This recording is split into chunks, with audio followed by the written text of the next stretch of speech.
So we have been told this is the evolutionary moment in Earth's history.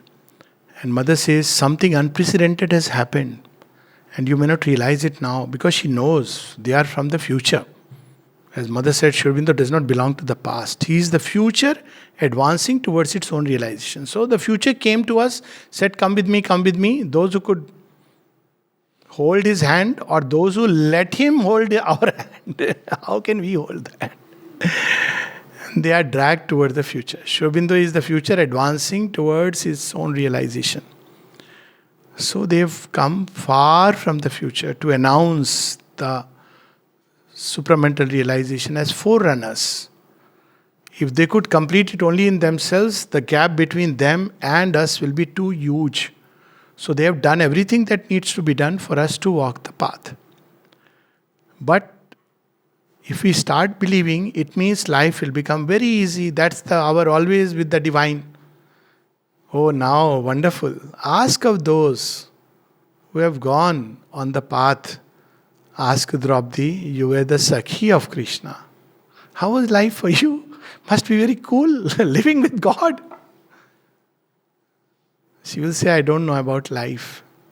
I just know that I became Krishna. Ask Arjun. For me, all that I remember at the end of my life is that I was given the great privilege of being the instrument of Krishna. Outside, if you take a consensus and census newspaper reporting, see Draupadi how much she suffered. Look at Arjuna, he lost his only fellow son, such a talented young son, Abhimanyu. Ask Abhimanyu, you were Krishna's, Bhanja.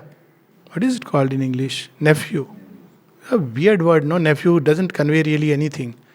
Bhanja, Bhatija, you can connect. Yeah. Anyways, nephew. Ask Abhimanyu after he has departed. Oh, such a bad end you met. What was Krishna doing? So he will say, Krishna immortalized me through my death. Today also we swear by the name of Abhimanyu when we talk about Shaurya. Not even Arjuna and Bhima fall in that category. A 16-year-old boy, immortalized. Till date, you want to talk of bravery? You talk about Abhimanyu. He will say, you don't know what the Lord granted me. So in life, there are moments when we go through extremely difficult times. These difficult times are special graces. They are a challenge. If we take it rightly, we take a leap. If we don't take it rightly, we collapse. And this is the passage from Savitri, which we will read, and how to take these challenges.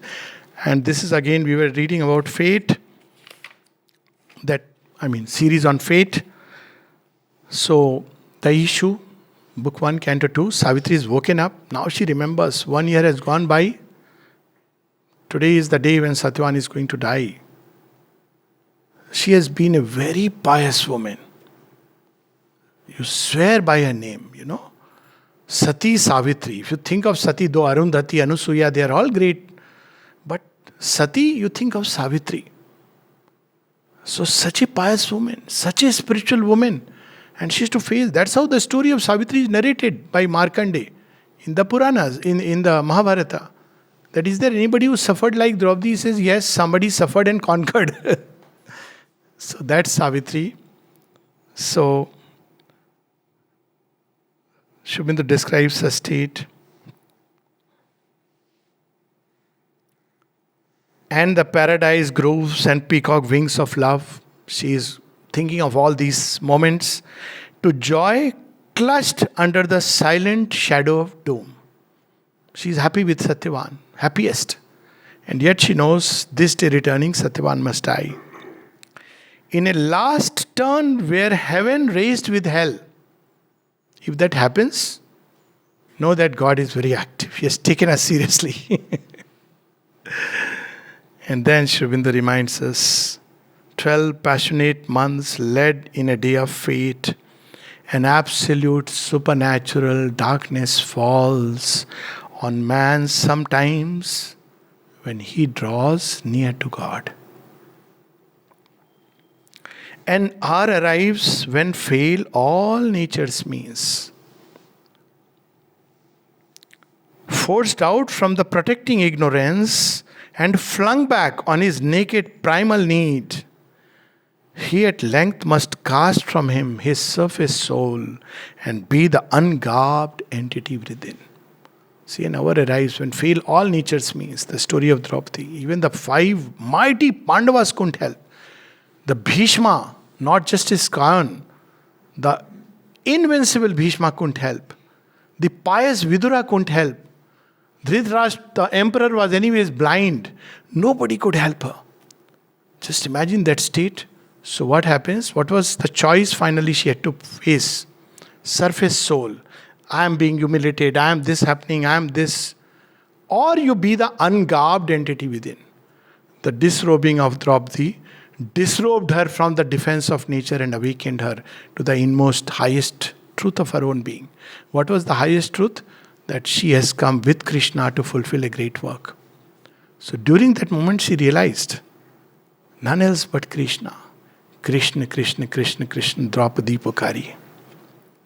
That's how she cries. So there is a moment when this happens. But what we do, we close the doors by cursing God and complaining. On the contrary, we should say, if there is a hope, this is where hope is. And turn entirely and exclusive to Him, surrendering ourselves completely to Him. But on the contrary, we close the doors. Still, God in His great mercy intervenes and rescues. After we are rescued, we say, it's not you. Excuse me, I didn't see you. You didn't send any signature. I didn't see any note from you that I am saving you. Poor fellow, he's such a gentleman. He's the only fellow who doesn't brag. So he quietly doesn't go away. And man goes his own way. God goes his own way. And man says, see, so and so person rescued me. Or I myself saved myself. Forgetting God, forgetting the great aim. So he still rescues. So there are moments when surface nature, surface soul is the soul of desires, the desired self. We mistake it for myself, but it's not myself. So there comes a time when we have to completely discard this desired self for which we live and be the ungarbed entity within. Look at the might of this line. That on one side it's about disrobing ourselves, ungarbed, without cover. On the other side, look at the power in these lines. Be the ungarbed entity within. That hour had fallen now on Savitri. See, that's what she does. When she comes to know, she does a Triratra Vrat, which Shubhita expands into the book of yoga. That, okay, death and fate, I take the challenge. But how does she take the challenge? Not with depression, oh my God, what God has done to me. Appa, Amma, why? I am such a nice person. Everybody is a nice person. But instead she takes the vrat is, wow, okay, I will take the challenge of death and fate and conquer it. This is the beauty of Indian thought. It shows us. We have been painted that this Indian thought is fatalistic. Never. In all stories, every hero and heroine has struggled against fate. In some they conquered, in some they didn't. But they struggled. What is Ramayana? Did Rama say, oh, this is destiny? I had to lose. What can I do?